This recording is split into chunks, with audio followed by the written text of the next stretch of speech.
नमस्कार, Ram Ram. BNA network के YouTube channel पर आपका स्वागत है। मैं हूं कुलभूषण।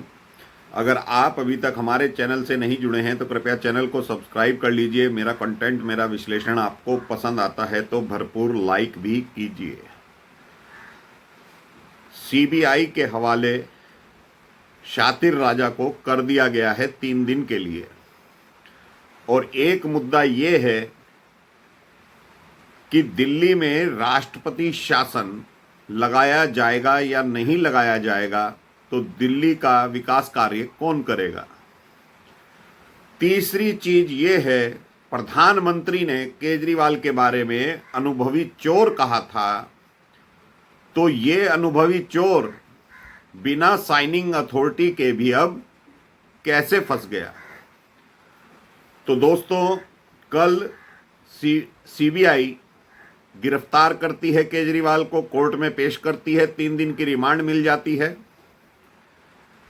और जो बहस होती है उसके बारे में मैं चर्चा कर चुका हूं, लेकिन रात को 12 बजे तक सीबीआई के अधिकारी अनुभवी चोर से सवाल जवाब करते रहे।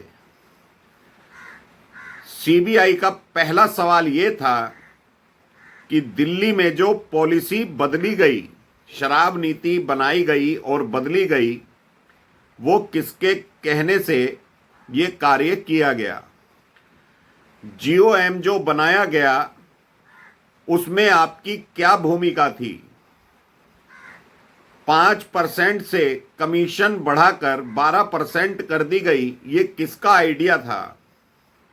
जब एलजी महोदय के पास रिकमेंड करके फाइल भेजी गई, उसके बाद जो शराब नीति दिल्ली में चल रही थी, आपने उसका अवलोकन किया कि नहीं किया। दिल्ली का रेवेन्यू शराब नीति में क्यों घट गया। अगर रेवेन्यू घट गया तो आपने पॉलिसी वापस क्यों नहीं ली। साउथ ग्रुप से आपकी बात किसने करवाई थी। ये सारे प्रश्न सीबीआई के अधिकारी अब शातिर राजा से पूछ रहे हैं, लेकिन शातिर राजा कोई भी जवाब सही तरीके से नहीं दे रहा है। जो सूत्र बता रहे हैं, सिर्फ शातिर राजा ये कह रहा है कि जीओएम की जो बैठक हुई थी और जो ग्रुप बनाया गया था वो मेरे द्वारा बनाया गया था, बाकी मुझे कुछ याद नहीं है। तो दोस्तों, नौटंकीबाज, और कुछ लोग इसको गिरगिट भी कहते हैं, ये कब अपना रंग बदल लेता है ये मालूम नहीं, लेकिन जनता के बीच में और विधानसभा का सत्र बुलाकर चौथी पास राजा की कहानी बताना ये नहीं भूलता। सुनीता केजरीवाल कहती हैं कि मेरा पति आतंकवादी नहीं है।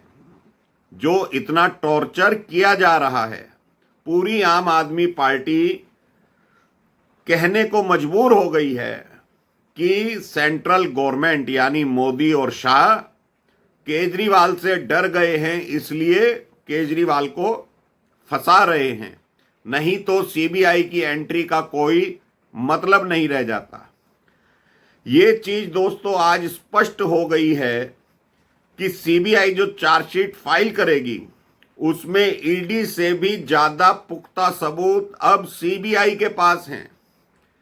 सीबीआई 3000 करोड़ रुपए का रेवेन्यू का लॉस बता रही है दिल्ली शराब घोटाले में, और उसका ठीकरा सीधे सीधे अरविंद केजरीवाल पर फोड़ने की तैयारी है, क्योंकि दिल्ली का मुखिया अरविंद केजरीवाल ही है।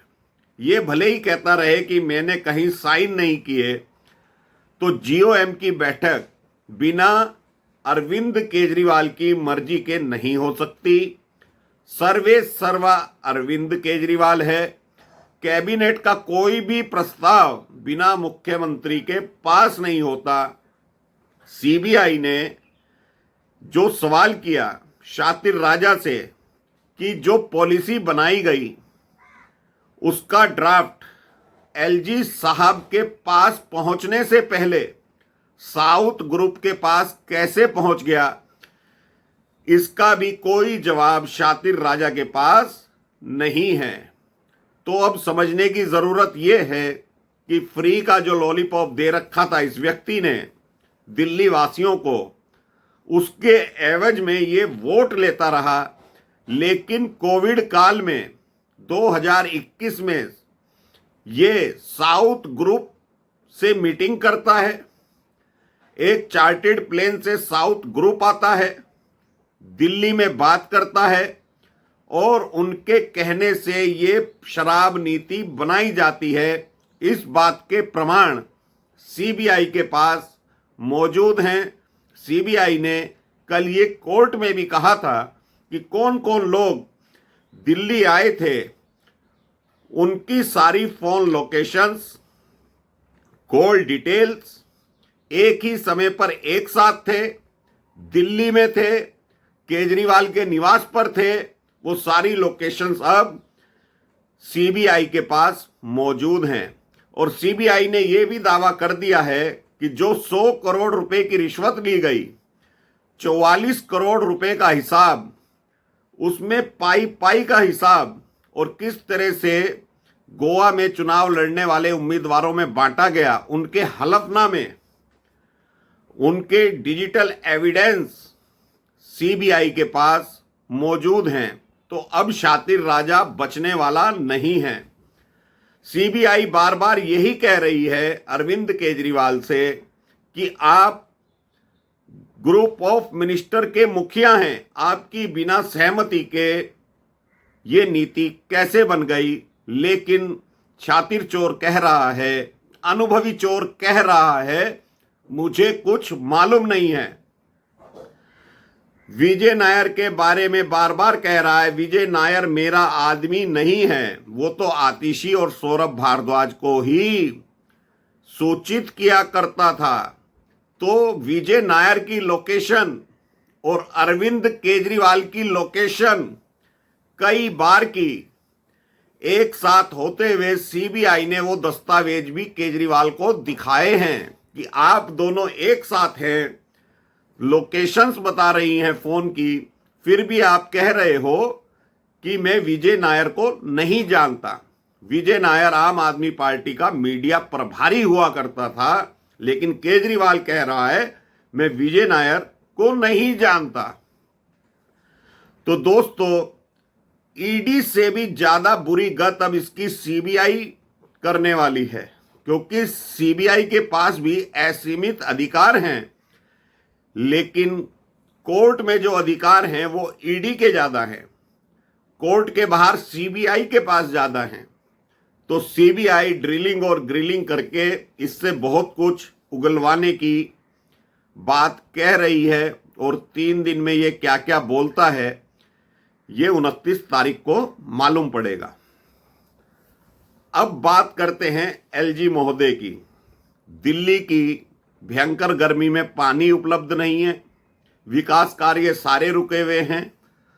तो क्या पिछले दिनों चर्चा चल रही थी दिल्ली में राष्ट्रपति शासन लगाने की, तो दिल्ली के एलजी ये रिपोर्ट गृह मंत्रालय को कब भेजेंगे कि दिल्ली में अब संवैधानिक संकट उत्पन्न हो गया है, विकास कार्य बिल्कुल ठप हैं, मॉनसून दिल्ली में दस्तक दे चुका है, तो नाला सफाई के कार्य, अन्य कार्य जो जल भराव होगा उस समस्या से निपटने के लिए दिल्ली में कोई मुखिया नहीं है। तो एक पत्र विधानसभा अध्यक्ष को एलजी महोदय संभवतः 1-2 दिन में भेजने वाले हैं, लेकिन एलजी महोदय को चाहिए कि संवैधानिक संकट के चलते हुए गृह मंत्रालय को अब अपनी ओर से रिकमेंड करें कि दिल्ली में राष्ट्रपति शासन लगाया जाए। अब ये केंद्र सरकार के ऊपर है कि वो स्थिति को भांपते हुए राष्ट्रपति शासन लगाती है या नहीं लगाती, क्योंकि इसके कई राजनीतिक कारण भी निकलकर सामने आएंगे, क्योंकि सत्ता पक्ष के पास अपना संख्या बल उतना नहीं है जितना 2014 और 2019 में हुआ करता था। लेकिन दिल्ली की जनता त्राहिमाम कर रही है क्योंकि बहुत से विकास कार्य फिलहाल रुके हुए हैं। तो दोस्तों, ये देखने का विषय होगा एक हफ्ते के अंदर कि एलजी महोदय राष्ट्रपति शासन की सिफारिश करते हैं या नहीं करते हैं। उधर दिल्ली का राजा जो एक चर्चा विषय बना हुआ है कि अरविंद केजरीवाल के पास कोई मंत्रालय नहीं था, साइनिंग अथॉरिटी नहीं थी, और बार बार ये केजरीवाल की तरफ से इशारा भी हुआ है कि वो कहीं पर फंस नहीं सकता क्योंकि ये एक IRS अधिकारी भी रहा है, ईडी के अधिकारी भी उसी विभाग से निकलते हैं। तो इसको मालूम था कि घोटाला किस तरह से करना है। ये घटनाएं सारी कोविड काल की हैं।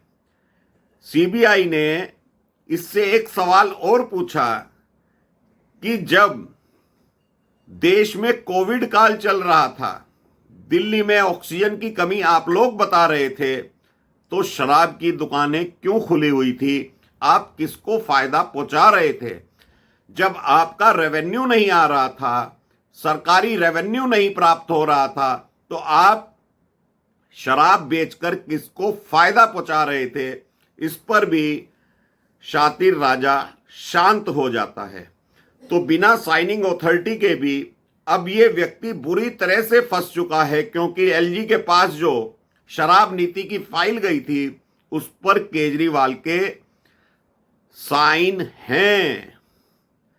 लेकिन ये बार बार ये सोचकर और ये बताकर बच जाता है कि मुझे नहीं पता, मनीष सिसोदिया ही आबकारी मंत्री था।